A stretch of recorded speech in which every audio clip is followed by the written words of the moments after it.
Olá, pessoal! Sejam muito bem-vindos a mais um vídeo aqui do canal no quadro Dialogando sobre Comex. E hoje nós vamos falar sobre diversidade logística. Afinal, quais são as alternativas? Como que nós podemos olhar a logística de forma diferente? Então, algumas provocações é o interesse que nós temos neste vídeo aqui, compartilhar algumas informações. E eu não poderia ter outra pessoa a não ser o Alexandre Querino, que é analista sênior de comércio exterior na ACO. Porque eu acabei de saber, eu digo para vocês que eu sempre chamei a empresa de AGCO. E agora eu fiquei sabendo que não, que a pronúncia correta é ACO. Então, Alexandre Querino aí, que está há 12 anos já trabalhando na ACO, uma vasta experiência, professor também universitário, hoje desempenha atividades na docência, tanto na Universidade Fevale, aqui do Rio Grande do Sul, na cidade de Novo Hamburgo, quanto também na Universidade PUC de Porto Alegre. Então, Alexandre, quero te dar as boas-vindas, muito obrigada, seja muito bem-vindo aqui neste vídeo, neste quadro que é o Dialogando sobre Comex. Tá tudo bem contigo, Alexandre? Oi, Sheila, tá, graças a Deus tá tudo bem, tudo tranquilo, final de ano foi maravilhoso, né? Maravilhoso até os 45 do segundo tempo, quando a gente ainda estava providenciando embarques, né? Mas sim, maravilhoso também por estar todo mundo bem, por estar todo mundo com saúde, a gente poder aproveitar esse momento, né, de descontração e de compartilhar aí a felicidade com a família também. Foi excelente, sim, graças a Deus, tudo bem. Obrigado pelo convite, né? Já acompanho aí o teu canal há algum tempo também. Já vi várias entrevistas tuas, de vez em quando eu entro lá no teu canal, dou uma olhadinha em um vídeo específico. É muito interessante, muito legal esse trabalho que tu faz de compartilhar esse conhecimento, de fazer as pessoas trazer as suas experiências para os outros também. E isso aí eu considero muito relevante para todo mundo. Tem muita gente que precisa realmente reciclar, tem muita gente que é curioso e daqui a pouco não tem a fonte para buscar isso e trazer essa função, trazer essa visão tanto daqui a pouco um pouco acadêmica, mas também muito voltada para a parte prática. Isso aí é extremamente importante. Obrigado pelo Ah. convite, né? E contem comigo aí para outras oportunidades também, sem problema. Ah, que legal, muito obrigada. Obrigada de novo. E eu acredito nisso, né, Alexandre? Eu compartilho sempre, tanto aqui nos vídeos, nas nossas conversas, enfim, nas redes sociais, porque é a forma como eu vejo todas as atividades. Eu acho que este é o movimento do ser humano, dos profissionais, mas eu também vejo uma característica muito grande dos profissionais da área de comércio exterior, porque nós somos muitas pessoas fazendo atividades que complementam, são atividades complementares para fazer toda a operação, né, do início ao fim. E essa troca, e esse é o grande objetivo do canal, é trazer essa troca, essa soma, né? Então, somar as diferentes frentes de atuação, os diferentes conhecimentos, as diferentes habilidades, para que a gente possa fazer aí a melhor troca possível. E eu gosto muito, né? Você tem o hábito de falar sempre muito, de provocar muito as pessoas quanto à diversidade, né? A diversidade logística. E nós estamos agora fechando quase, inacreditavelmente, 2 anos de um caos, né? Acho que, de uma certa forma, parece que a gente está se acostumando, mas nós não estamos nos acostumando a toda essa pressão que nos obrigou a ter que pensar diferente. Eu sempre digo também que zona de conforto nunca combinou com comércio exterior, e eu acho que agora realmente foi a prova, né? Como os profissionais foram colocados assim num teste sobre, né, sob pressão. E eu gosto muito quando tu traz, e vou provocar que a gente converse sobre isso com esse pensar diferente. Como que a gente pode fazer a logística internacional? Poxa, mas sempre fizemos da mesma forma. Será que não podemos fazer diferente? Né? E o diferente não quer dizer que o diferente é melhor ou pior, mas talvez é este diferente que nos provoque a se manter no mercado, a atender o nosso cliente, porque existimos por essa razão, né? Existimos para atender os nossos clientes. Então, eu deixo aberto aqui, quero ouvir um pouco de ti, assim, sobre essa diversidade que eu sei que está muito no teu DNA, né, enquanto pessoa, enquanto profissional, de olhar, assim, de sair dessa zona de conforto e de provocar alternativas para que realmente as coisas aconteçam, né, as exportações aí aconteçam também. É bem como tu falou, né? Tipo, não necessariamente é o melhor a ser feito muitas vezes. Primeiro que quando a gente fala de inovar, a gente tem que falar antes de testagem. Não tem como inovar se não passar por um processo de testagem. O processo de testagem, ele vai, a gente tem que perder o medo de fazer isso. Um dos temas aos quais eu abordei muito na minha dissertação de mestrado foi isso, né? A inovação. A minha parte foi mais voltada para as práticas de inovação dentro de gestão portuária, mas não quer dizer que isso não seja aplicado em qualquer tipo de operação, seja ela, inclusive, de serviços ou de produtos. Né? Então, a testagem ela é obrigatória. Esse processo de tentar achar como fazer diferente, né? Tu não vai simplesmente estralar o dedo e começar a fazer algo diferente, né? Só um maluco vai fazer uma coisa dessa, né? Então, realmente passa por uma testagem. Pode ser um projeto específico que tu está planejando como fazer e tu quer saber se ele é viável financeiramente. Então, tu estuda essa viabilidade antes. Né? Depois tu quer saber se operacionalmente ele também pode ocorrer. Tu tem que fazer um teste físico, né? E não necessariamente é sucesso. Pode realmente tu, já no na primeira barreira que a gente tem, né, que para muitas pessoas, para muitas organizações é a financeira, ali já acaba com o projeto. Não, a testagem aqui, ela já se demonstrou que ela não pode evoluir, né, que ela é totalmente inviável financeiramente e fica completamente fora do nosso budget. Não tem como a gente colocar isso em prática. Mesmo que a gente saiba que daqui a pouco pode ser algo que pode fazer com que eu atenda melhor um cliente, mas também eu tenho que manter a minha sustentabilidade. Né? Então, a testagem ela vai passar por vários filtros, né? Seja prévio, seja durante um teste físico ou até um processo realmente. Né? E isso a gente faz isso cotidianamente, né? Estuda mercados que hoje eu estou atendendo num modelo específico. Vamos pegar um mercado de transporte rodoviário, vamos supor, uma exportação daqui para algum país aqui fronteiriço nosso.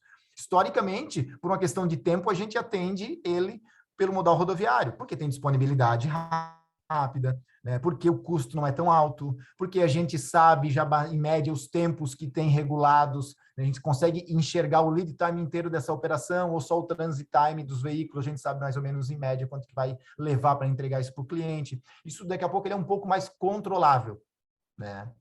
Eu tenho isso, porém, mas eu tenho um custo para fazer dessa forma.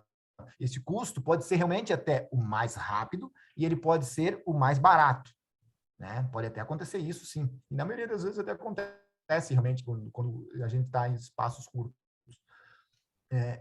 Mas não necessariamente eu fico proibido de não testar uma outra modalidade. Né? Porque eu posso amanhã, né, vamos supor, vamos pegar tipo Chile.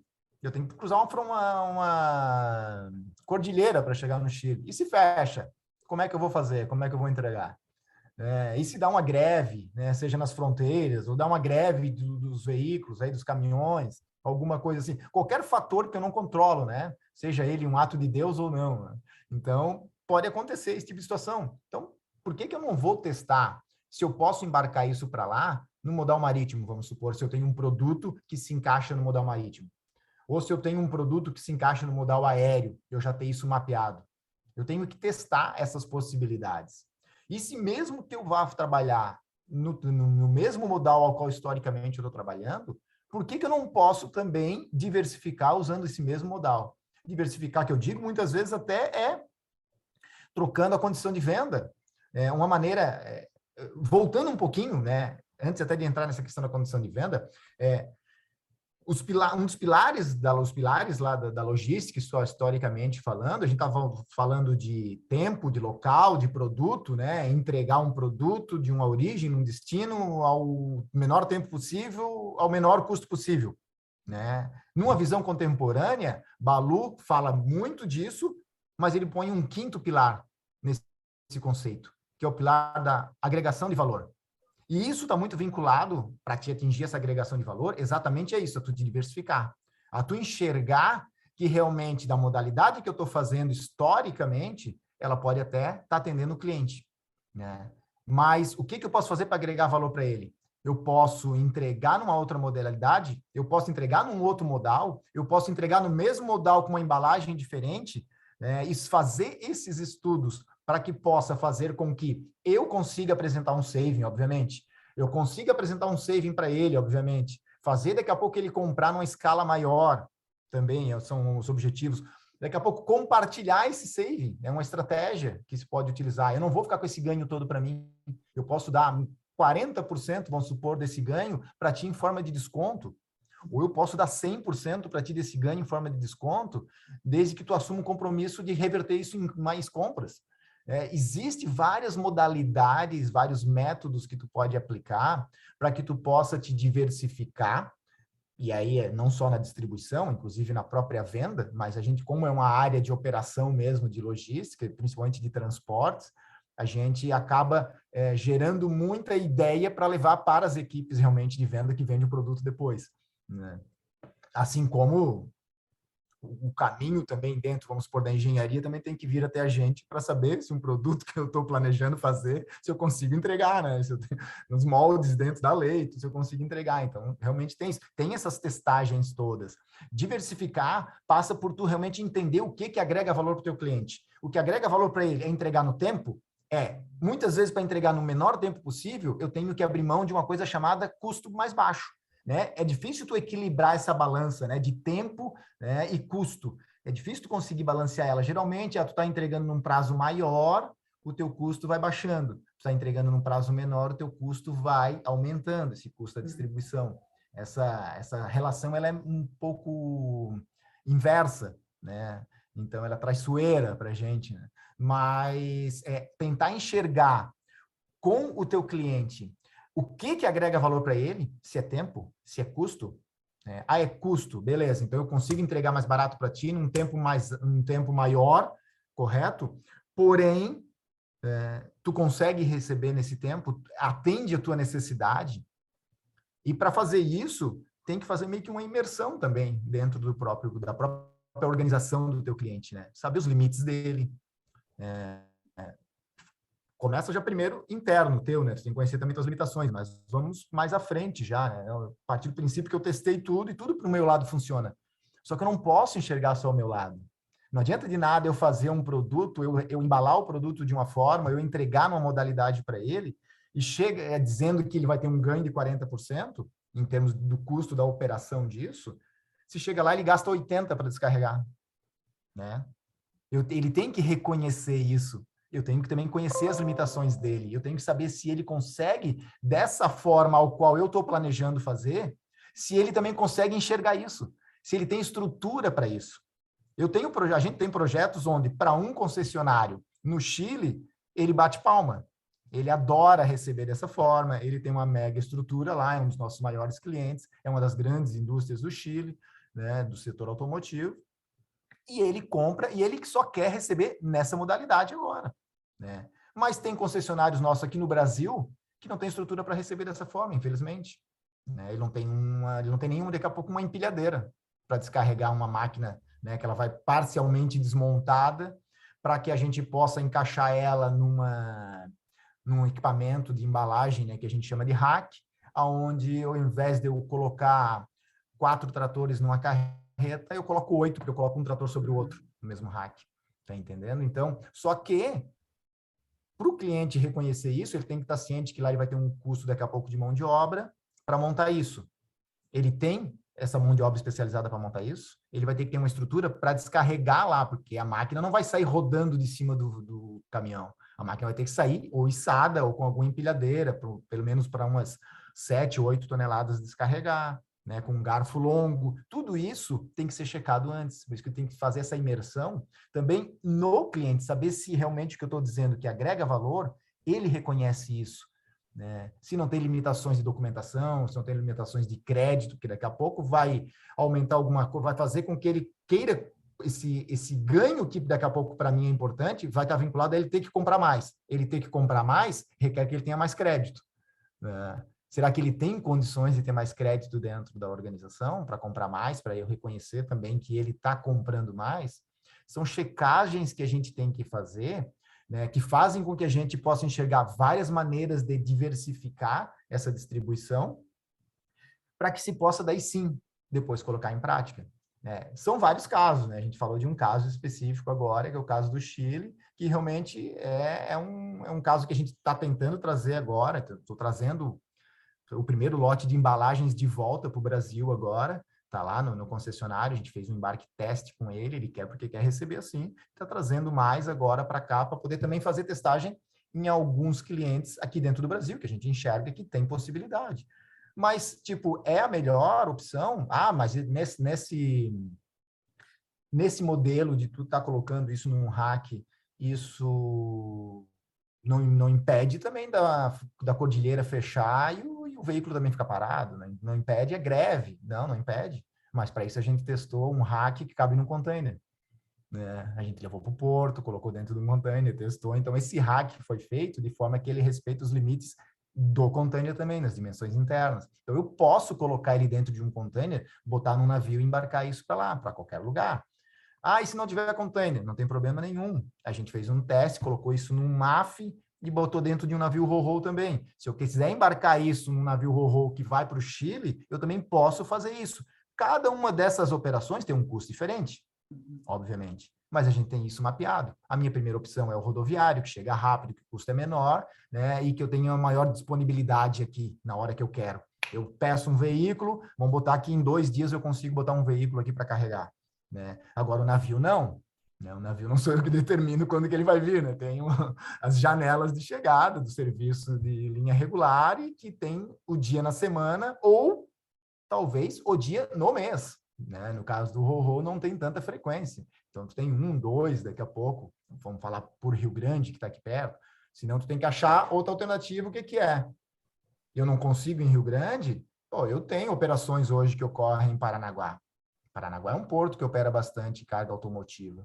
Né? Então, nós temos bastante operações em Paranaguá. Eu posso embarcar em Paranaguá. Eu tenho os custos mapeados para levar isso até Paranaguá. Vai aumentar mais? Vai. Né? Mas é, de novo, a agregação de valor. O que importa para ele? É embarcar de uma vez o negócio para poder entregar para ele nessa situação. Daqui a pouco eu vou ter que realmente abrir mão um pouco mais da minha margem para eu poder assumir um custo de transporte maior para chegar até Paranaguá, para em Paranaguá pegar um navio, porque em Rio Grande eu não tenho navio agora, vamos supor, nessa primeira quinzena. Né? E eu preciso embarcar isso agora. Daqui a pouco eu tenho uma carta de crédito, tenho data limite para embarque. Né? São situações que elas têm que ser avaliadas, por isso que a gente tem que mapear tudo isso, ter essa pulverização de opções, né? Que daí sim pode ser chamada até de diversificação, seja por modal, né? Seja por Incoterm, seja por porto de origem, seja por porto de destino.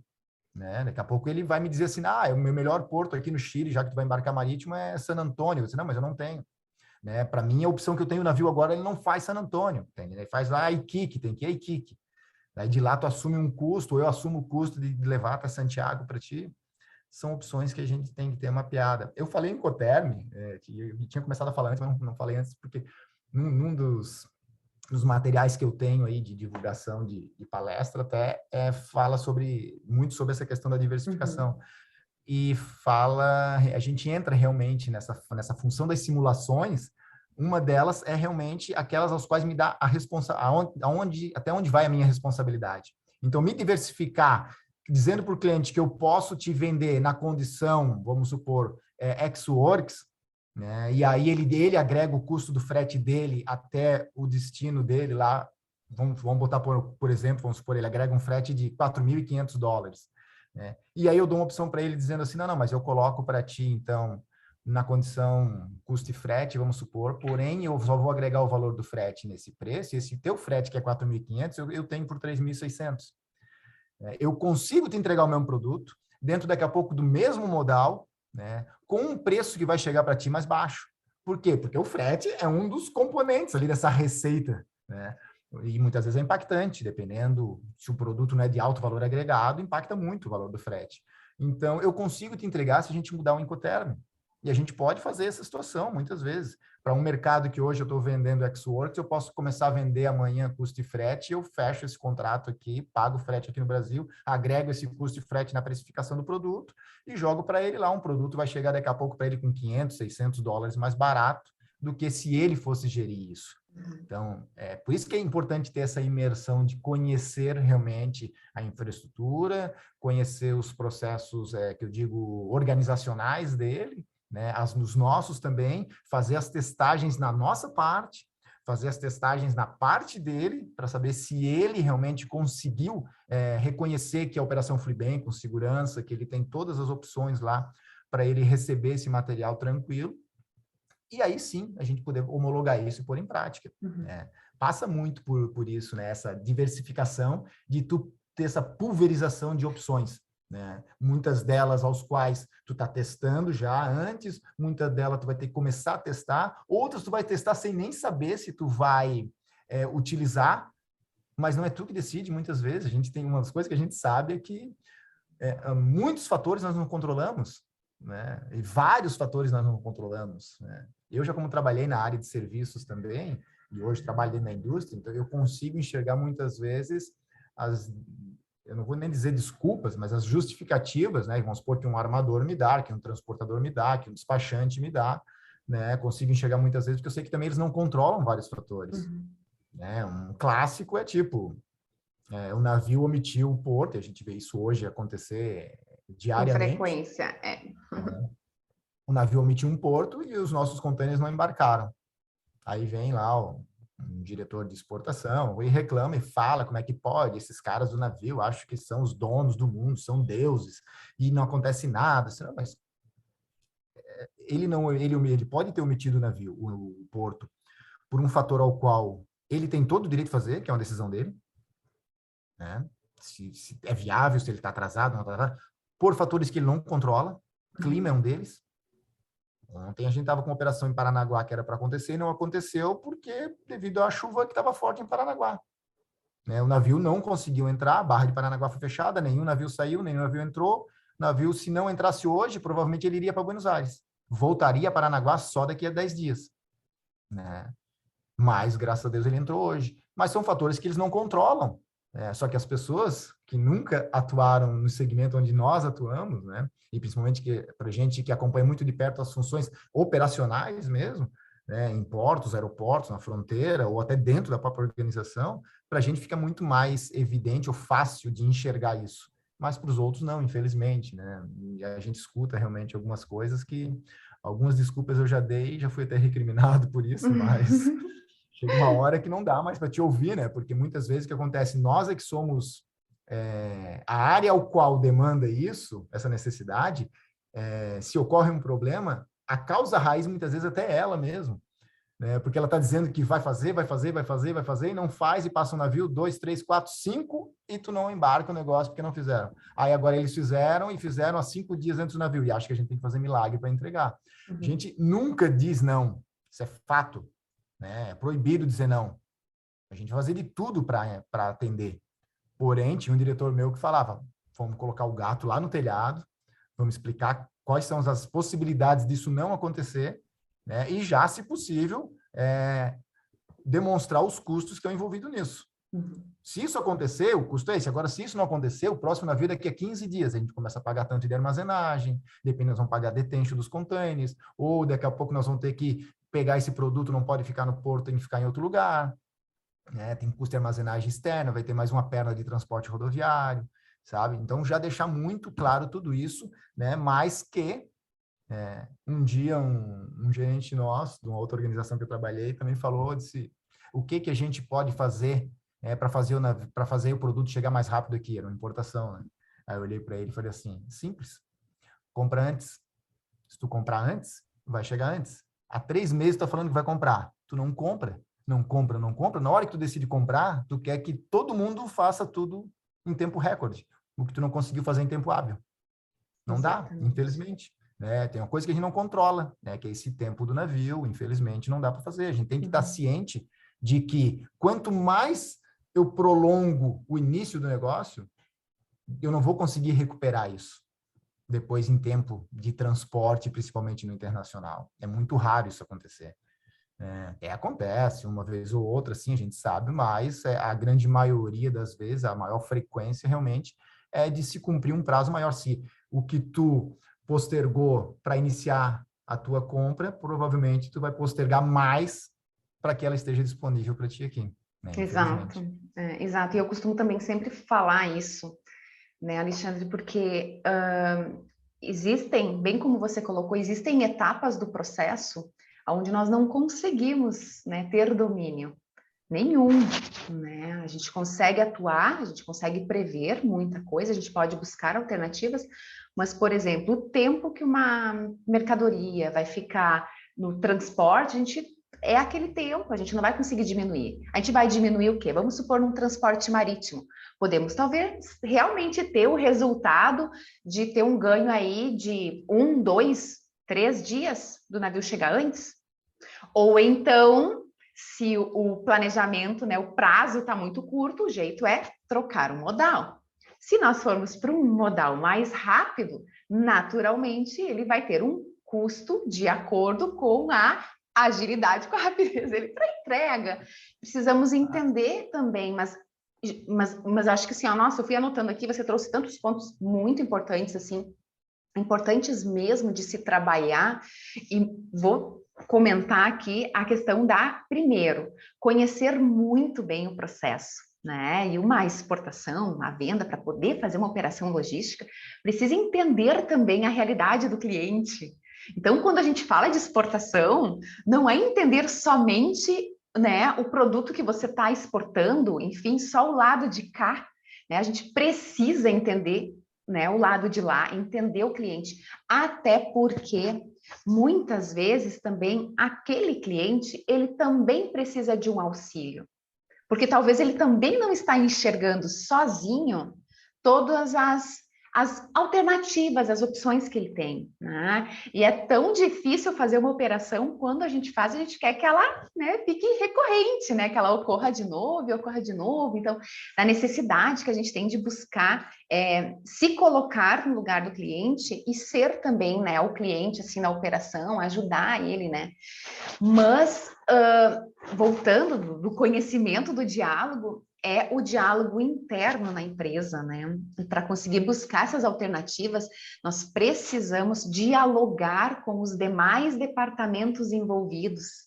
Daí você mencionou ali a parte da engenharia. Sim, tem que conversar com a engenharia, né? Tem que se aproximar de toda a operação, precisa entender ali, porque às vezes estando junto, participando e também se colocando como ouvinte das pessoas que estão ali, essas alternativas, enfim, ideias vão surgindo, né? E não tem outra forma a não ser ir dialogando, ir conversando, né? Ir buscando.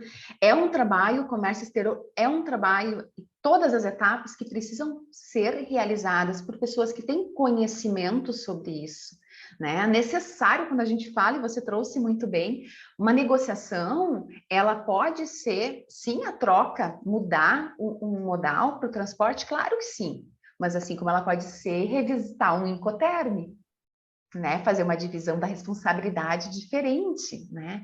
Então, são muitas as formas que a gente tem de tentar viabilizar aquela operação, né? Mas eu vejo que esse diálogo interno, e que muitas vezes, né? Eu acho que com uma frequência muito maior do que nós gostaríamos que fosse, não ocorre dentro da empresa, né? Falta Acaba muita ficando comunicação. isso. Tu sabe que eu até tenho num quadro aqui do canal também, num vídeo que foi gravado aqui para o quadro Dialogando sobre Comex, a gente trouxe bem esse ponto, né? Que quem exporta não é aquele departamento, a área, aquela equipe ali. Quem exporta é a empresa. Então, quando a empresa ela não está respirando e ela não entende isso como estratégico para o seu negócio, né, como DNA, como parte da sua operação, é muito difícil, né, convencer os demais colegas dos outros setores, né, dessa operação, dessa necessidade da operação. Quando você falou ali sobre, só aproveitando aqui, dando um exemplo da otimização, sabe que eu fiz há um tempo atrás, a gente fez um estudo, porque no momento a mercadoria ela vinha em caixas corrugadas, né, caixas de papelão, no container, e naturalmente isso acontece, sempre há sobras, né? As sobras que podem ser nas laterais, as sobras em cima, enfim. Como que nós poderíamos melhorar ali, né, a quantidade que estava sendo estufada, né, armazenada dentro daquele container? Então, a gente validou e melhoramos a acomodação do produto dentro das caixas e redesenhamos o tamanho das caixas baseado né, na capacidade do container interna. Isso fez com que, a cada embarque, se tivesse, a empresa passou a obter um ganho de embarcar 30% a mais de quantidade de produto, porque um estudo foi feito da forma como estavam sendo armazenados aqueles produtos e eliminando o máximo possível de sobras. Então, mas precisa, né? Tu precisa ter tempo, tu precisa ter interesse e a vontade também de olhar que outras alternativas podem ser buscadas e precisam ser buscadas para que a operação tenha um ganho melhor, né? Para que a Às operação vezes, tenha esse ganho, é.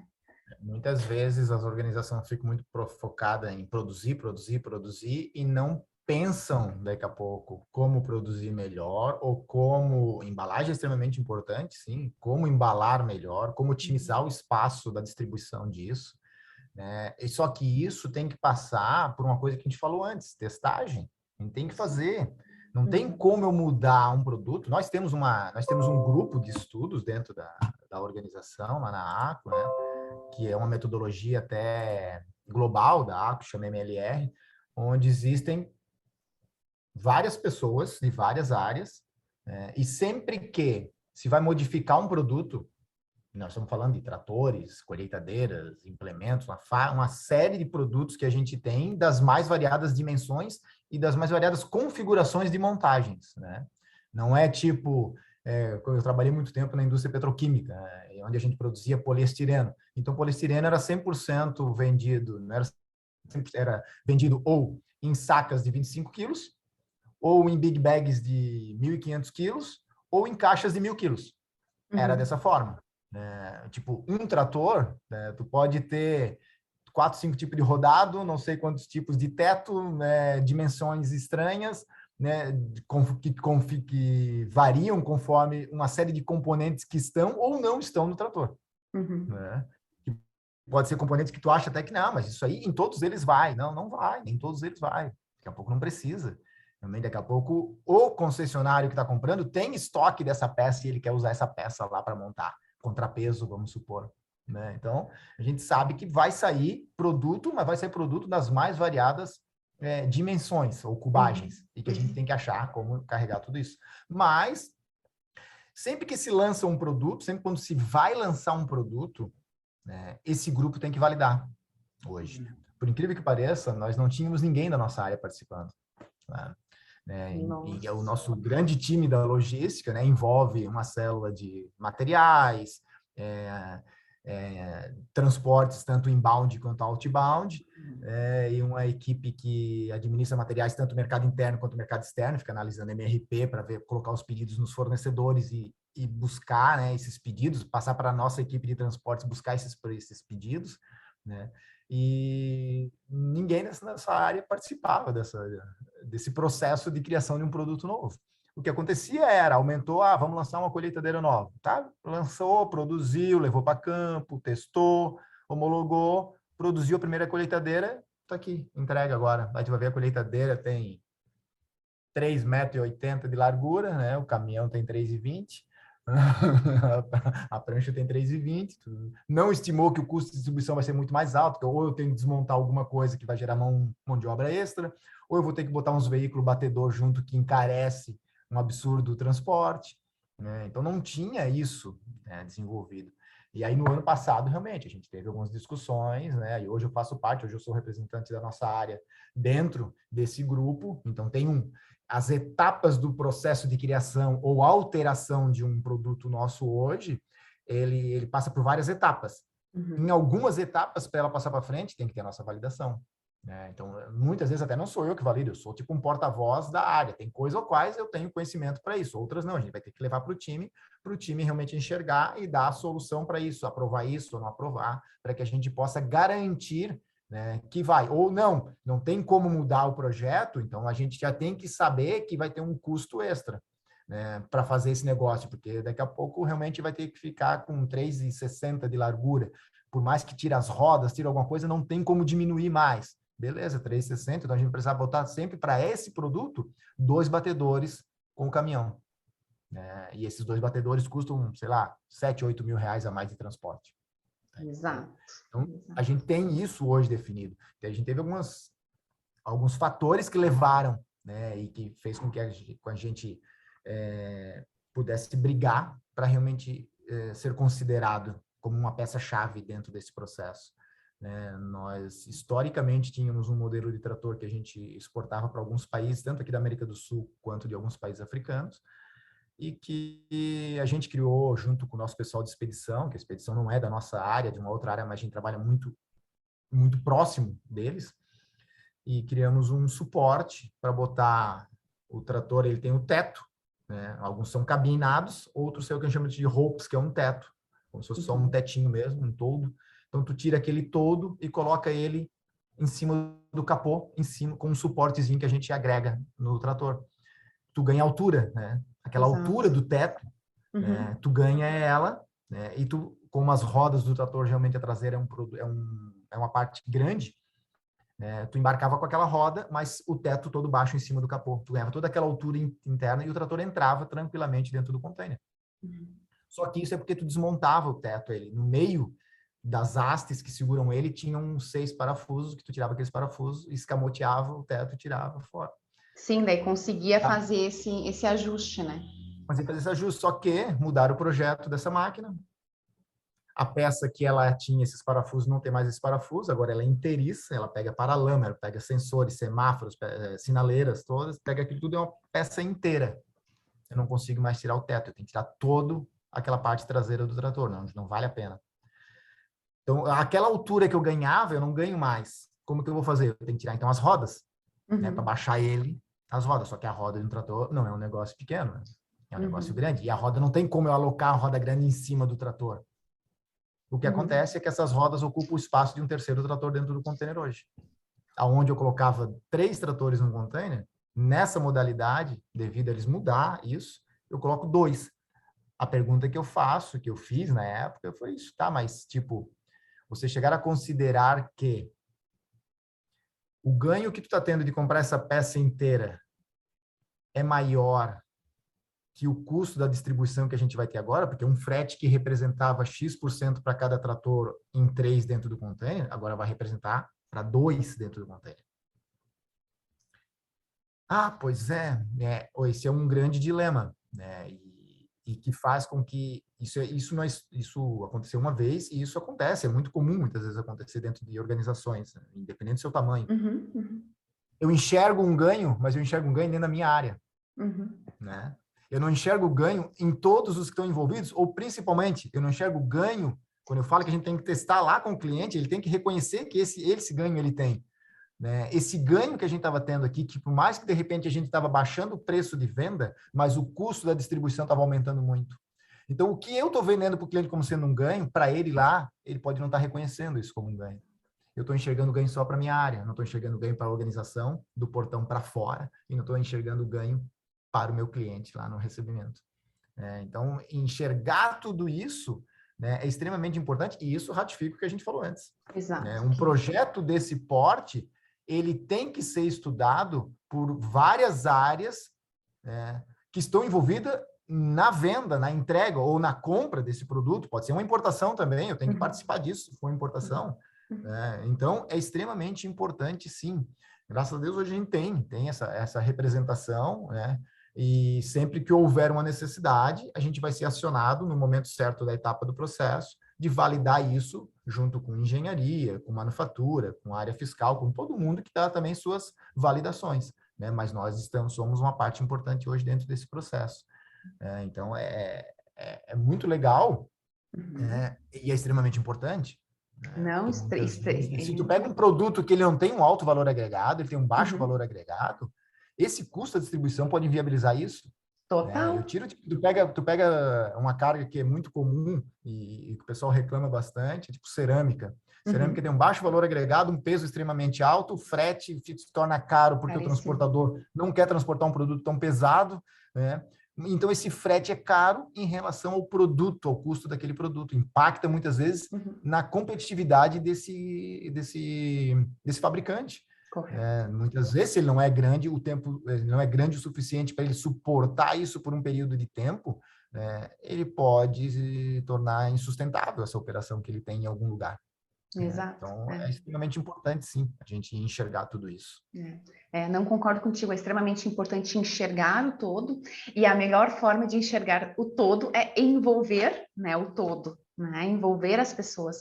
E realmente, assim, cada empresa é uma empresa, cada produto é um produto, né, cada segmento tem as suas peculiaridades, né, e aqui você trouxe, né, mais um ponto bem legal, bem importante, que é o valor agregado. Quando se fala, né, de um movimento assim, de um custo logístico em um produto com valor agregado, o impacto existe? Claro que existe. É significativo? É, mas é muito menor, né, do que quando a gente fala de um produto de baixo valor agregado. Né? Então, uma provocação até para quem opera, para quem trabalha com produtos de baixo valor agregado, esse exercício ele precisa ser maior, contínuo, né? Precisa também existir, porque realmente o seu produto vai ter um impacto bem significativo, né? Bem importante, né? Então, ele é necessário, né? E ele precisa ser revisitado sempre, né? Exato. Revisitar o processo, né, Alexandre? Porque uma operação que hoje você faz de uma forma não é a mesma operação. Muito provavelmente você vai fazer diferente daqui a 1, 2, 3 meses ou 6 meses. Ou então você vai precisar voltar a fazer uma operação que você fazia no passado, porque agora o cenário, né, se mostra de novo favorável. Então, esse revisitar, né, e o quanto isso acho que mostra que os profissionais precisam cada vez mais fazer esse exercício, né? Não pode ficar na zona de conforto, precisa, é um exercício, não é simplesmente uma execução, né? Muito mais, né? É assumir aquilo ali, né? Fazer o melhor protagonismo possível, né, em cima da operação, né? Mas ela é um elástico, né? Ela vai e vem, é como a moda, vamos dizer assim, né? Às vezes tá aí, né? A gente tinha uma operação, a gente tem uma operação também cotidiana, a gente abastece a nossa fábrica do México, né? E historicamente a gente sempre exportou aqui por Rio Grande. É um serviço que tem da Rapag aqui, um serviço que é bem reloginho, funciona super bem, tudo, né? E tu falou desse negócio de revisitar, vai e volta na operação, né? E o exemplo que eu quero dar é que muitas vezes tu faz isso por uma necessidade, tu faz isso porque tu busca a alternativa, e muitas vezes tu faz isso porque tem a necessidade de fazer, realmente. Né? Não vai acontecer mais, e a gente aconteceu isso.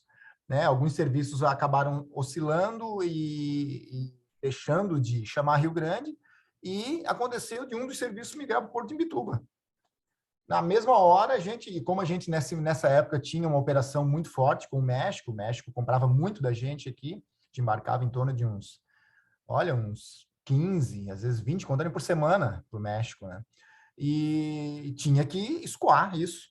Não vou ter mais em Rio Grande, na época a Hamburg Sud aqui estava com serviço em Imbituba e a gente já peguei o carro, já liguei para alguns operadores que tinham lá para saber onde é que eu podia estufar container, já peguei um cara nosso de expedição, peguei dois caras nossos que trabalham para a gente em Rio Grande, já levei junto para ir lá das instruções também, alguma coisa de manutenção, alguma coisa de realmente operação, como que era, de carga e descarga das máquinas, e fomos lá e fizemos um piloto, e aquilo começou a andar, e aí o que aconteceu? Naquela situação, a gente estudou também o custo para isso. O custo estava bom, ele estava até ganhando, tipo, sei lá, uns $50 a gente ganhava por trator. É insignificante isso, tá entendendo? Mas a gente estava apresentando um ganho e ainda estava mantendo a operação fluindo em relação a a um bloqueio, né, a um cancelamento que houve dessa operação no porto que a gente historicamente operava. Não é um fator que eu decidi, né? Foi uma necessidade isso. Um fator que eu não controlo, é a decisão do armador. Ele, a hora que ele acha que tem que descontinuar o serviço, ele descontinua. E a gente acabou indo para lá. Então, fomos, metemos, começamos a fazer. Num certo momento, a gente estava sendo um dos maiores embarcadores, né, desse serviço lá em Bituba, né?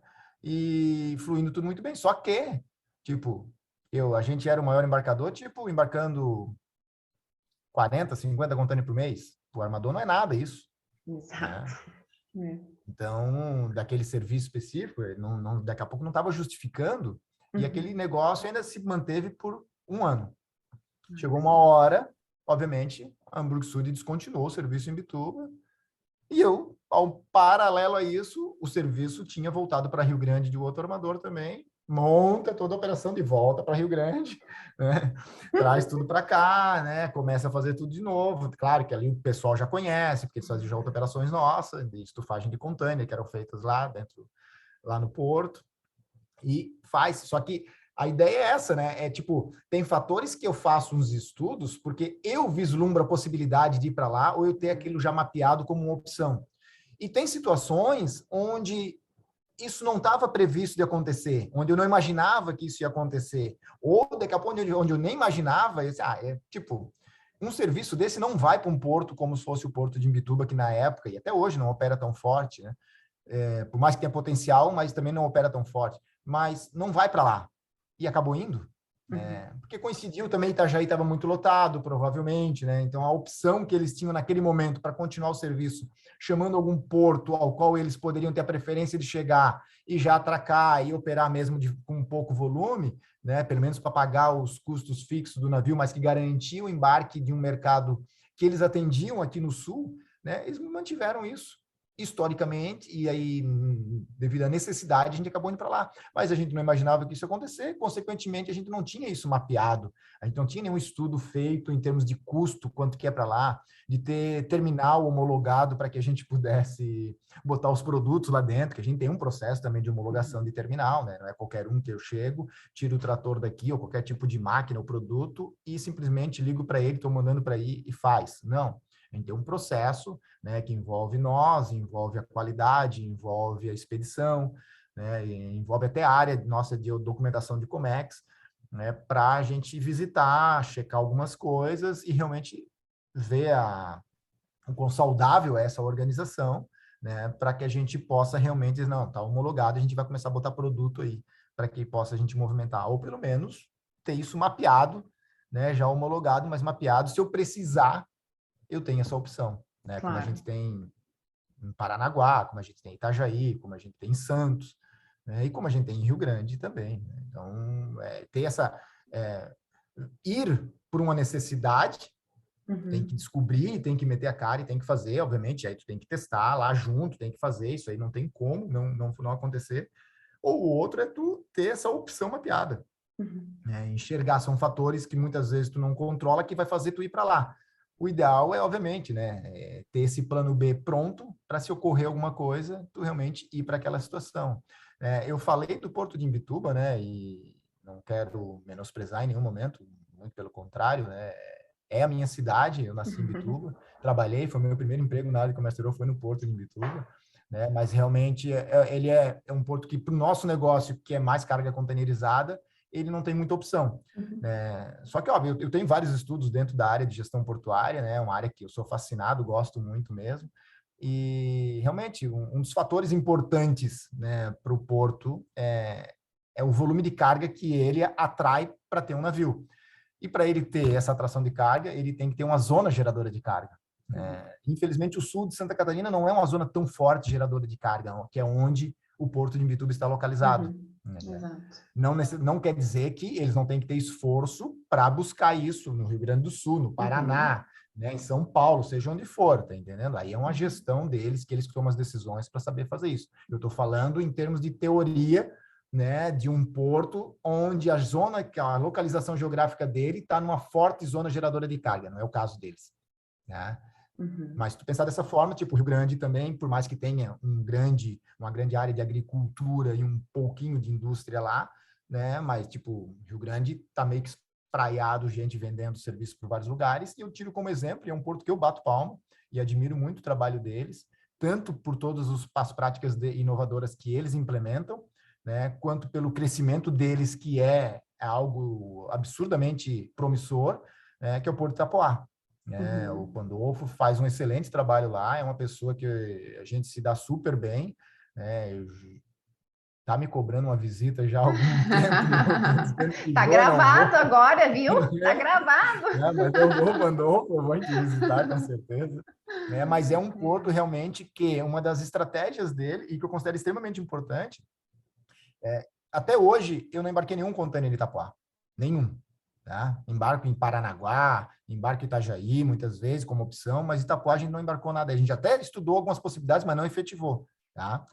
Mas muito tempo antes, tá? Uma vez por mês, vinha um vendedor dele nos visitar. Sempre. Para marcar presença, para dizer que estava aqui, para oferecer o serviço, para tentar entender se a gente tinha alguma necessidade. E assim como ele tinha, e ele não tinha ninguém aqui, essa pessoa vinha para o Rio Grande do Sul, ficava uma semana aqui, rodando o estado, e visitando clientes estratégicos. Hoje eles têm uma pessoa aqui no Rio Grande do Sul, que é o Bernardo, que faz o mesmo trabalho excelente, mas hoje eles têm pessoas que, como foi esse trabalho de formiguinha, que na época a Priscila fez aqui, ele tem gente no Rio de Janeiro, ele tem gente em São Paulo, ele tem gente em vários lugares do Brasil fazendo o mesmo trabalho. E ele está localizado aqui, em Santa Catarina, o Porto. Por quê? Porque ele enxerga que ele não pode ficar naquela zona de conforto, e ele está numa zona geradora de carga, que o norte de Santa Catarina é a região mais pujante de indústria do estado. Ele está ali eu acho que deve estar a menos de 50 quilômetros da BMW, da Whirlpool, da Tupi, de grandes indústrias do estado, de um polo industrial de Joinville, Jaraguá do Sul, Blumenau, São Bento, que é um polo moveleiro extremamente forte. Então, ele está numa zona privilegiada, mas mesmo assim, ele botou esse pessoal dele todo na estrada, realmente, para vender serviço e mostrar que eles estão lá. Eles estão até ampliando agora. Eu fiz um estudo muito legal sobre práticas de inovação na minha dissertação do mestrado, e eles foram considerados. Em relação ao benchmark que a gente levou como referência no estudo, eles são o porto no Brasil que mais se aproxima do benchmark em termos de práticas de inovação. Que legal. Muito importante isso, eu bato palma para o trabalho dele lá e de toda a área, tanto comercial quanto essa área de inovação deles, que realmente eles são muito importantes e são muito inteligentes e valorizam muito isso. Tá? Legal. Voltando para um tema que eu esqueci de comentar antes para ti, pode falar. Para não te contar, a gente tinha falado antes que a gente tem que buscar alternativa, que a gente tem que ter as opções, que a gente tem que apresentar esses projetos para as outras áreas envolvidas. A gente tem um programa muito legal na organização, que é um programa de ideias. E isso é um negócio que eu também acho interessante. Tu tem que cadastrar ideias, e muitas delas dão ganho financeiro, outras dão ganho em processo, realmente. Tu está otimizando um processo. Então, daqui a pouco tu está ganhando em tempo. Claro que ganhando em tempo, provavelmente, tu tem também um custo de hora homem, daqui a pouco, vamos supor, se é dentro da manufatura, ao qual tu consegue monetarizar, dar valores para isso, Mas a gente tem um programa de ideias, Isso é um negócio que eu acho interessante para as organizações, Elas incentivar essas ideias, ouvir o que tu tem para sugerir, validar, obviamente, essas ideias devem ser validadas por um time, para que se tu reconheça e se tu confirma que tem esse ganho, na nossa situação, uma parte desse ganho fica para o colaborador, inclusive. Então, vamos supor, eu vou dar só um exemplo, tá? Não é isso, mas vamos supor que 10% do valor do ganho fica para aquele time. O time é montado pelo Alexandre, pela Sheila e pelo João. Fica o 10% do valor dividido para os 3 que apresentaram essa iniciativa.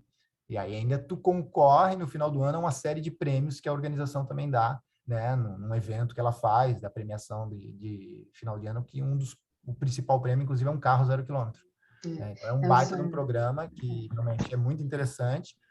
Eu não vi isso ainda, assim, pelo menos das empresas a quais tanto trabalhei, quanto visitei, que converso com alguns amigos meus, tem um programa com um engajamento tão grande. A gente tem um engajamento tão robusto, bem forte. Principalmente dentro da manufatura. A nossa manufatura, ela é recordista, sim, de iniciativas.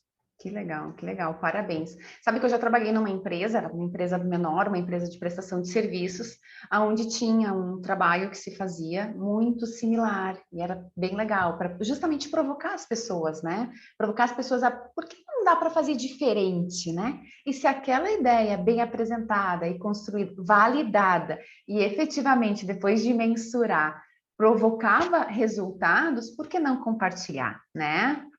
Gerou resultados, todos ganham um resultado, né? Então, isso é muito positivo. E A como gente falou você... antes, é o processo da inovação, tu tem que passar pela testagem. A Isso gente aí. faz testagens nos mais variados Tudo. tipos de carregamento. Vou te dizer que daqui a pouco, 30%, 40% disso é que dá certo. Uhum. Mas os outros que não deram certo, a gente aprendeu alguma coisa com eles, com toda certeza também. Né? Não é porque ele não foi efetivado que agora, nesse momento, ele não deu certo porque o custo dele é alto, de repente, né? Ou porque eu não tenho a disponibilidade, daqui a pouco, se é um transporte rodoviário, eu não tenho a disponibilidade na quantidade que eu preciso daqueles veículos, tá entendendo? Que impossibilita de acontecer isso, mas aquilo tudo é mapeado e daqui a pouco aquilo está numa listagem de iniciativas que a gente tem, que foi testada e não foi aprovada, mas que o ano que vem eu posso revisitar elas e refazer de novo. Exato. A gente faz isso constantemente. Que é o que a gente falou, né? O fato de revisitar, né? Agora não, enfim, não é o momento de praticar, mas quem sabe esse momento vai chegar, ou quem sabe nunca vai chegar também, né? E aqui eu aproveito aqui, né? Pode ser que nunca chegue, mas pode ser que chegue, né? Pode ser que realmente seja uma boa oportunidade. Quando você fala da testagem, concordo assim muito contigo com esse posicionamento, enfim, com essa ação, esse trabalho que vocês fazem. Isso também, né? E você trouxe, né? De testar e nem sempre, né? Dá o resultado esperado, né? Mas não tem como a gente, né? Saber se não testar. E eu trago isso muito, até trazendo a nossa outra área de atuação, que é a docência, Alexandre. Acredito que tu vai concordar comigo, né? Mas se não concordar, fala também, né? Mas quando a gente fala, e eu gosto sempre de trazer a questão do equilíbrio que o profissional precisa ter sempre com teoria e prática. Porque pode ser muito bonito e factível este projeto na teoria, e na prática não vai ser bem assim. Então, quanto mais, e a testagem traz isso, a testagem é justamente aquela oportunidade também de ver se a teoria vai dar o resultado que se espera para aquele momento, né? Então, o quanto isso é importante. Então, eu vejo que a testagem, ela traz muito essa reflexão do quanto a gente precisa sempre juntar, né, teoria e prática. Não é só um, e tão pouco é só o outro, né? Sempre essa soma que realmente agrega valor e que dá o resultado esperado, né? É o conjunto disso, é tu trazer essa teoria ou todo esse conhecimento acadêmico, né, que a gente tem, que tem sua grande relevância, sua importância. Nós temos grandes pensadores das mais variadas áreas, ciências, né, e que tem que realmente levar em consideração. Existem evoluções desses pensamentos que são para outros pensadores também, mas existe uma coisa que complementa isso, né, e que se a gente achar a conjunção dos dois é o caminho perfeito. E daí é o conhecimento empírico.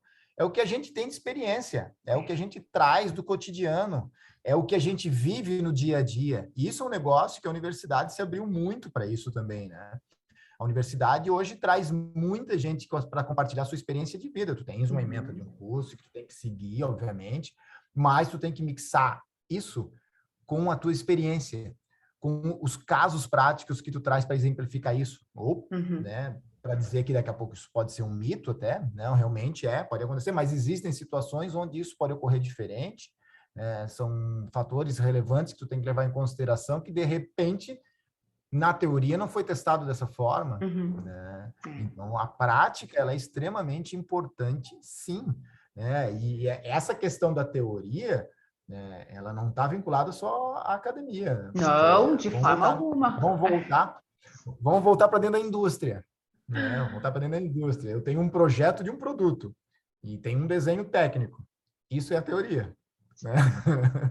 Eu pego aquele desenho técnico do produto, isso aqui, dimensão daqui, o ângulo de entrada é esse, papapá, beleza. Aí eu vou pegar ele, vou levar ele para o porto, vou botar ele rodando no navio ro-ro, ele não sobe a rampa do navio ro-ro, porque o ângulo de entrada da rampa, né, tá dizendo ali que é tanto, no trator tá dizendo que é tanto, mas lá não bateu. Isso, o prático não bateu. Né? Porque quando foi feito o desenho, a calibragem do pneu, ou porque o desenho é considerando o pneu do fabricante tal, ou porque, nesse caso, a gente está usando uma roda de embarque, não está usando a roda realmente da máquina, sabe? Por isso que tem que ter a testagem. Muitas Tá? Um exemplo variáveis. muito simples. Nós embarcamos, tá?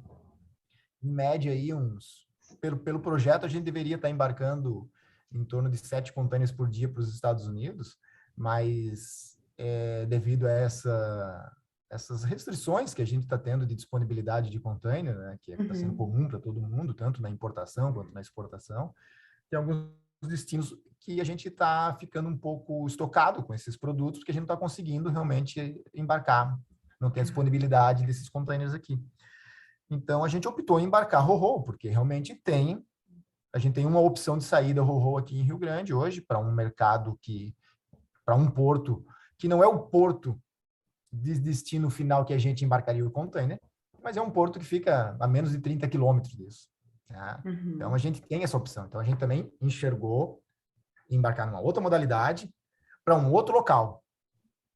Mas eu simplesmente não fiz isso sem primeiro validar isso com o meu cliente lá nos Estados Unidos, tá entendendo? Então, ele está ciente, ele validou, ele está concordando com tudo isso que a gente vai fazer. Né? Só que eu não sei se o trator embarcaria tranquilamente, montado do jeito que sai no navio Ro-Ro. Eu peguei um trator, levei para Rio Grande em novembro. Tinha um navio, pedi para um armador X aí liberar para a gente fazer uma testagem, sem ter a necessidade de... Não ficaria no navio, obviamente, a gente subiria a rampa, testaria, amarraria ele lá, evidenciaria isso, desceria ele da rampa para fazer o teste, para saber se naquelas alturas, no ângulo de entrada da rampa, se não bateria... a partir do assoalho, se não bateria o que a gente chama de engate que fica atrás do trator, né? Se não bateria alguma coisa, tanto na subida da rampa quanto na descida da rampa. Se embarcaria tranquilamente, se a roda aguentaria, se não patinaria, se estivesse chovendo. É uma série de fatores que a gente considerou, mas a gente tinha que testar, porque o desenho diz uma coisa, e lá na prática poderia ser outra. Né? Deu certo, tá? Deu certo, o navio do trator subiu tranquilamente, né? A roda se comportou bem, não patinou, a gente amarrou ele, a gente desceu ele desceu, tipo... a sugestão que eu dei realmente é tirar o engate do trator, que é onde... É igual um engate de um carro, né? Tirar ele fora, porque realmente a hora que o trator está descendo, o engate quase que bate no piso. E na hora que está subindo é a mesma coisa, tem que subir com muita delicadeza.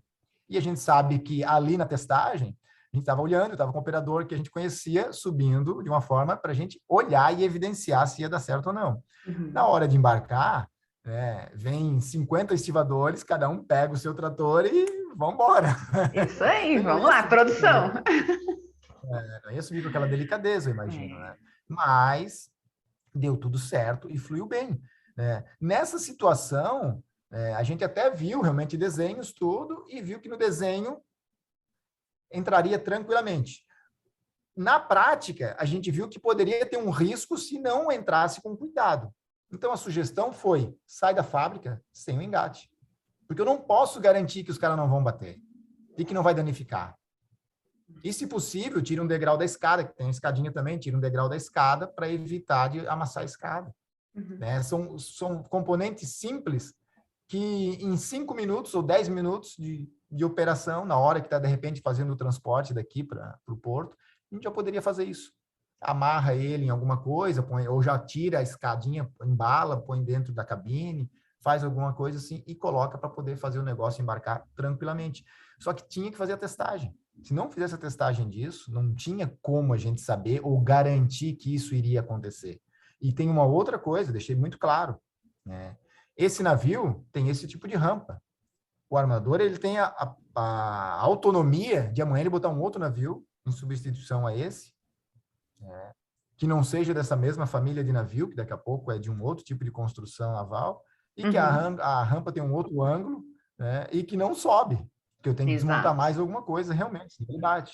Então, a gente teria que testar isso de novo. A gente deixou muito claro isso, né, que nessa situação, para essa família de navio, pegamos alguns dados também com o próprio armador, os outros navios irmãs, né, a gente fala são irmãs, tá? Navio é ela sempre, não é ele. Tá? E aí consideramos, né, que conversando com o armador, os navios irmãs que ele tem, realmente tem essa mesma rampa, esse mesmo ângulo. Então, tudo bem, se for sempre mantendo esse, vai funcionar tranquilamente. Agora, se não, a gente vai ter que fazer uma testagem nova de novo, sim. Então, a gente estava com um problema, a gente tinha um mercado para atender, um problema foi criado não porque nós escolhemos ter o problema, é um problema global que a gente está tendo, tem uma quebra absurda na cadeia de abastecimento, né? E isso impacta tanto na importação de produto, consequentemente na disponibilidade de contêiner vazio aqui para tu usar na exportação. Alguns navios começam a omitir alguns portos porque daqui a pouco não tem a quantidade mínima de contêineres disponível para embarcar, porque não tem o contêiner vazio para o exportador estufar, né? E aí não justifica ele chamar um porto. Então, começa a ter essa quebra e a gente começa a ficar estocado de algum tipo de produto que historicamente embarca em container. O que a gente fez? Mais uma vez, a gente testou, mais uma vez a gente viu uma opção, a opção que antes a gente já sabia que existia, mas por não ter essa crise de falta de container e por ser o container mais viável financeiramente que o Ro-Ro, se embarcava de container. Só que a ocasião faz o ladrão, né? A gente teve que, historicamente, migrar para o Ro-Ro para poder atender um cliente, que somos nós mesmos lá nos Estados Unidos, para aquele porto que ele queria não tinha, mas para um porto perto tinha, né? Então seria uma outra opção também que foi validada com ele, para que pudesse atender numa outra modalidade, com um custo um pouco maior, porém agora ele tem a garantia que tem um navio por mês saindo de Rio Grande, que a gente pode embarcar aí 50, 100 tratores nesse navio para esse destino específico, para não ficar com esse produto estocado aqui. É mais uma maneira que a gente achou de diversificar ou pulverizar essa distribuição que agora estava represada por um fator que não sou eu que escolhi. Mas eu tenho que achar alternativa. Exato. Né, de como fazer isso acontecer. Nossa. O que é mais importante? A gente volta lá para os pilares da logística. Antes era custo, porque a gente tinha disponibilidade, a capacidade de embarcar. Né? Agora não é mais custo, agora é tempo. Né? Eu tenho que entregar. Né? E aí a gente entra naquela balança. Tempo e custo, né? Tempo e custo. Agora, para mim poder entregar num tempo interessante, eu tenho que aumentar esse custo e considerar pelo menos esse lote que era para aquele destino que era Seattle, que a gente está embarcando para Tacoma agora, vai ter um custo um pouquinho maior, mas a gente garante que entrega na modalidade Ro-Ro para ele. Perfeito, exatamente, né? Um exercício, né? De buscar também sempre o equilíbrio. E reforço aqui uma frase, né? Enfim, uma observação que você trouxe várias vezes e que é extremamente importante, por isso que eu vou reforçar, que pode estar fazendo sentido para o exportador, mas será que está fazendo sentido para o importador, né? Então, nunca esquecer essa agregação de valor, afinal, está agregando valor, né? Desejado ou não, né? Acho que você trouxe isso diversas vezes, Alexandre, isso é muito bom, então tomei a liberdade aqui de relembrar, e o quanto você comentou, né, de ter alternativas, né, de deixar outras estruturas portuárias também já homologadas para atender, né, no caso é um exemplo, então, pensar em ter alternativas, né, um ditado bem popular, aquela boa e velha cartinha na manga, isso é importante, é sempre um passo à frente que a empresa, que aquele projeto vai estar, o quanto isso faz diferença no momento que necessitar, né, atuar de uma outra forma. E essa forma, essa necessidade para atuar de outra forma, pode ocorrer de por diversas necessidades, né? Pode ser algo realmente demandado, pode ser porque o mercado, o cliente está exigindo ali uma redução, é porque a gente precisa otimizar a nossa operação, ou é porque é uma força maior que está nos obrigando a pensar, né, de forma diferente e criar alternativas de forma diferente. Nossa, foi muito bom, agradeço demais aqui o teu tempo, tanto comentário, tanta alternativa, enfim, tanta provocação que você fez, né? Porque com os exemplos apresentados, são provocações que a gente faz, então, né, fica aquela, será que eu não posso? Será que isso não se encaixa para mim? E, de novo, cada empresa é uma empresa, cada negócio é um negócio, cada um tem as suas dores, mas acho que no final, assim, a gente vai caminhando sempre, né, para o mesmo, né, o fim ele é o mesmo, né? Qual é a melhor forma de atendermos o nosso cliente, de mantermos a estrutura, a empresa crescendo, né, e prosperando no mercado. Então, no final é o cliente, a gente quer atender ele, a empresa precisa se manter. Alexandre, deixa eu aproveitar aqui e deixar um espaço também, se tem alguma Enfim, alguma outra observação, alguma dica, sabe? Aquela dica especial, enfim, alguma coisa a mais que tu gostaria de comentar para provocar. Porque eu acho que é isso também, né? É uma conversa, assim, provocativa. Então, eu queria aproveitar se tem mais alguma Tem um provocação. negócio muito importante e que a gente falou de testagem, a gente falou de opções, de diversificar, de pulverizar, de ter plano B, a gente falou de várias coisas aqui, né? Realmente são todos fatores voltados para tu realmente, num principal objetivo, atender uma demanda, atender um cliente, né? Obviamente, tornar o teu negócio cada vez mais viável, né? Financeiramente, rentável, agradar o acionista, obviamente, garantir a sustentabilidade, fazer conforme a regra, fazer conforme a lei, nada disso que se faz é visto como algo que está sendo feito de uma maneira errada, não, sendo feito de uma forma correta, respeitando os limites, as leis, independente. Se o custo para fazer o correto é mais alto, o custo mais alto é o custo que vai ser alocado, tá entendendo? Não tem nada de errado sendo feito, é tudo sendo feito de forma correta. Porém, tem um negócio muito importante que a gente não comentou, né? A gente também tem que andar sempre cercado dos bons, né? A gente não consegue fazer sozinho, não tem como. Seja o teu time interno, mas principalmente aquilo que é externo. Então, tu tem que ter um operador portuário bom que tu confia nele, que ele vai ser parceiro para hoje. Eu preciso, para equilibrar essa operação, que o teu custo baixe um pouquinho. E amanhã, para ele se manter, eu preciso também, de repente, abrir mão um pouquinho do meu custo e pagar um pouco melhor ele. Equilibrar isso, construir essa parceria, seja num operador portuário, seja num despachante, seja num transportador, né, marítimo, aéreo, rodoviário, né, nos mais variados níveis de serviço que nós precisamos para manter essa cadeia funcionando, né? Então, estar cercado de pessoas que tu confia, porque de nada vale, ao meu ver, eu pagar para executar um serviço e eu não confiar no serviço que aquela empresa está pagando. Então, eu tenho certeza que hoje nós temos excelentes despachantes aduaneiros trabalhando para a gente, e eu confio extremamente nos dois que trabalham com a gente, né? Eu tenho certeza que a gente tem uma meia dúzia de armadores que, mesmo sabendo que a gente, algumas coisas não fecha direto, fecha através de algum agente, que muitas vezes esse agente é o próprio agente deles aqui, porque eles não têm estrutura aqui no Brasil, né, e é um parceiro nosso, né, sabendo disso, eles são extremamente parceiros nossos também para comprar os projetos, atender as necessidades. Já teve armador que, para atender um projeto que a gente teve grande aí uma época, acho que foram, se eu não me engano, 600 colheitadeiras a gente estava embarcando, e era um fechamento de ano, e a gente tinha que reconhecer a receita dentro do ano. E a gente precisava que o navio estivesse aqui no finalzinho do ano para pegar o último lote de máquinas, e era tipo umas 50 que faltava ainda para embarcar. Isso aí dá alguns milhões, né?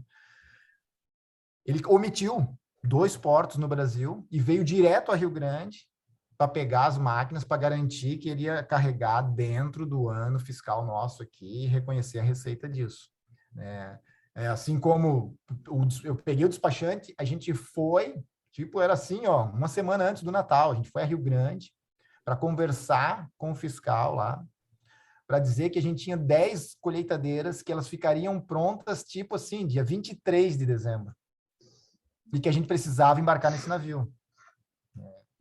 E eu, na época, o chefe da fiscalização, ele chegou, não, seguinte, ó, se chegar a tempo, a gente garante que desembaraça. A gente foi antes, conversou, explicou, óbvio que ele sabe quem é a organização também, que é uma organização séria, né? E que o valor era um valor agregado alto, né? Que a gente já sabia que o navio ia chegar para pegar, que a gente tinha já, das 50, a gente tinha, sei lá, 40 no porto, essas 10 seriam entregues ali no finalzinho.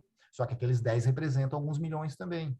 A gente precisava reconhecer receitas, não. Chegando dentro do tempo, né, já trouxe um fiscal, colocou na nossa frente, é com ele que vai acontecer, tá aqui o telefone dele, liga para ele, explica. Se vier tudo certo, a gente garante que desembaraça para embarcar, não tem problema nenhum. Tá? O que vocês estão fazendo é o certo. Vem antes aqui, explica a tua necessidade, para que a gente possa daí se preparar para, de repente, tentar atender essa tua demanda. O que não pode acontecer no dia que chegar, tu me ligar.